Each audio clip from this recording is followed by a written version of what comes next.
नमस्कार दोस्तों। Criminal revision यानी दांडी पुनरीक्षण। अक्सर मैं कहता हूं कि भाई परिवार में चाहे 204 सीआरपीसी का आदेश हो, चाहे 203 सीआरपीसी का आदेश हो, जब भी परिवाद खारिज हो जाए या तलबी आदेश जारी हो जाए, शिकायतकर्ता यानी जो परिवादी है और जो अभियुक्त है, दोनों के पास अधिकार होता है कि वह उस आदेश का रिवीजन फाइल कर सकते हैं। अब भाई रिवीजन चाहे जो भी पक्ष फाइल कर देगा, अगले पक्ष को नोटिस भेजी जाएगी और उसको सुनवाई का पर्याप्त अवसर दिया जाएगा।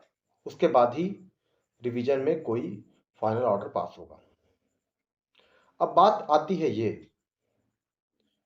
कि अगर अगला व्यक्ति मतलब कोई भी पक्ष अगर किसी की तलबी हो गई थी, यानी आरोपी पक्ष अगर रिवीजन फाइल करता है और अगला पक्ष मतलब दूसरा पक्ष जो उसका है यानी परिवादी शिकायतकर्ता वह अगर कोर्ट में उपस्थित ही ना हो तो रिवीजन का क्या होगा। फ्रेंड्स, पूरी जानकारी आज के इस वीडियो में। जब भी दांडिक पुनरीक्षण फाइल किया जाता है, अगर आदेश मजिस्ट्रेट कोर्ट का है तो आपको सेशन कोर्ट में फाइल करना होगा। 397 सीआरपीसी में अभिलेख मंगाए जाने की शक्ति, और ये शक्ति ऑनरेबल हाई कोर्ट और सेशन कोर्ट दोनों के पास इस धारा में दी गई है। अगर सेशन कोर्ट में आप फाइल करेंगे तो 399 सीआरपीसी में, ऑनरेबल हाई कोर्ट में फाइल करेंगे तो 401 सीआरपीसी में। हाई कोर्ट में आप तब फाइल करेंगे जब आदेश स्पेशल कोर्ट का होगा। तो जब भी रिवीजन आप फाइल करेंगे, आपका रिवीजन फाइनली तभी डिसाइड होगा जब अगले पक्ष को सुनवाई का पर्याप्त अवसर दे दिया जाएगा। पर्याप्त अवसर देने से मतलब यह है कि जो भी पक्ष होगा, मतलब जैसा मैंने पहले बताया कि अगर रिवीजन फाइल किया जाता है आरोपी के द्वारा तो जो परिवादी होंगे उनको नोटिस भेजा जाएगा, और अगर परिवाद खारिज हो गया है तो भाई जो भी परिवादी है वो फाइल करेगा तो आरोपी पक्ष को नोटिस भेजा जाएगा। 401 सीआरपीसी के सब सेक्शन 2 में इसका स्पष्ट प्रोविजन है और ये मैंडेटरी नेचर है कि नोटिस भेजी ही जाएगी। ये अलग बात है कि अगर रिवीजन आरोपी पक्ष के द्वारा फाइल किया जाता है जिनकी तलबी हो गई है तो उनको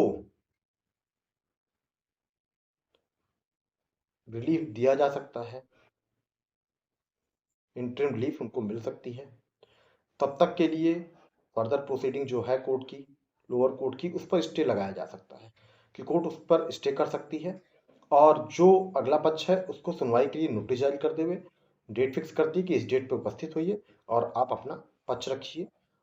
अगर उस डेट तक उनकी तरफ से कोई काउंसिल या पार्टी उपस्थित नहीं होती है तो भाई जब भी कोई डेट फिक्स होती है तो उस सिचुएशन में कोर्ट कोई भी ऑर्डर पास कर सकती है जो भी उचित समझे, लेकिन सुनवाई का पर्याप्त अवसर दिया जाएगा।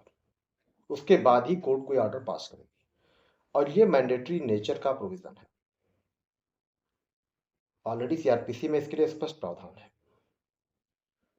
तो फ्रेंड्स, ये ध्यान रखिए कि जब भी रिवीजन फाइल होगा अगले पक्ष को नोटिस भेजी जाएगी, उसे सुनवाई का पर्याप्त अवसर दिए जाने के बाद ही उसमें कोई फाइनल ऑर्डर पास होगा। लेकिन अगर वह पक्ष उपस्थित नहीं होता है, नोटिस का तामीला पर्याप्त हो जाता है, तो उस सिचुएशन में रिवीजन में कोर्ट उस पक्ष को सुने हुए बिना भी फाइनल ऑर्डर पास कर सकती है। अब अगर मान लीजिए आरोपी पक्ष गया है तो भाई उसके जो तलबी का आदेश था कोर्ट उसे सेटिसाइड करते हुए और फिर से रिकंसिडरेशन के लिए वापस भेज सकती है। अगर कंप्लेनेंट गया है, परिवादी गया है, तो भाई कोर्ट उस समय भी सेटिसाइड करते हुए उस ऑर्डर को और दोबारा से रिकंसिडरेशन के लिए उस मैटर को भेज सकती है। ये प्रोविजन ऑलरेडी जो नोटिस का है, सुने जाने का है, ये दोनों पर लागू होता है। तो फ्रेंड्स, आज के वीडियो में बस इतनी सी जानकारी। मिलते हैं नई जानकारी के साथ नए वीडियो में। जय हिंद।